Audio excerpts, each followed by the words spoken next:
So after you harvest your loofahs, you cut the ends off and then just press them down to loosen them up, and it'll probably crack somewhere, and just peel the outer layer off.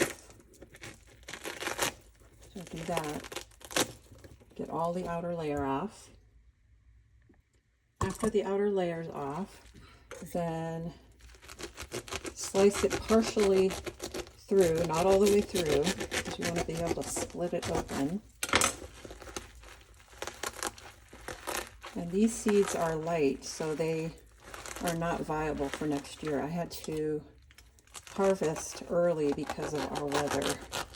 But if you get the black seeds, which I got from previous loofahs, those are all viable for next year. So you're going to split this open, and then down these canals, just keep working it open so that you can get it flat without cutting all the way through. And then these channels, you want to get rid of those as well, so slice those out. So I've sliced all those channels out, most of them at least. You can clean it up as you go. And then you'll want to wash this really well to get all of the insides removed. So you just have to work those seeds out and any of the remaining goop. So once you have all of the seeds out, then just rinse it a little bit longer to get any remaining goop out of there. And squeeze it, hold it in half, squeeze it, just squeeze it, don't try and wring it too much. Because I harvested while they were still green, it's a really nice bright color. And it's a little softer than the ones that dry completely. Wring it out really well, and then just lay it out to dry for a couple days. So here are a couple that have been drying for a couple of days, and they're very crunchy. So then just going to fold that in half. You could cut them to make them a little more uniform, or fold them in thirds. I think I'm going to do that with this one.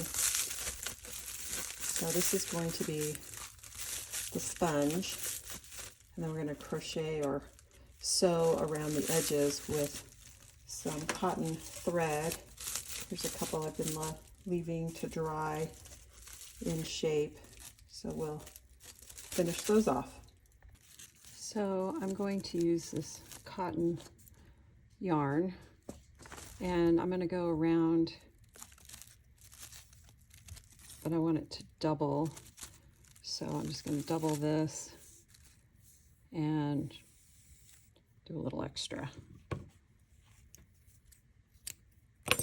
And we're going to use a big giant darning needle, and as I said, I'm going to do it double thread just to give it a little more strength.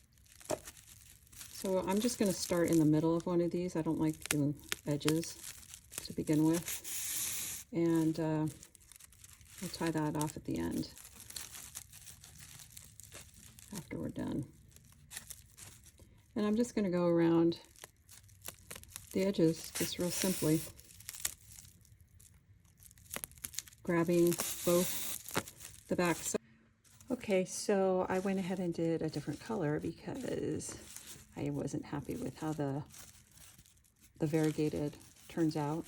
I also probably should have squared this off, so this is a little bit better example. I just went around both sides, and there we go. we have our natural sponge. Enjoy.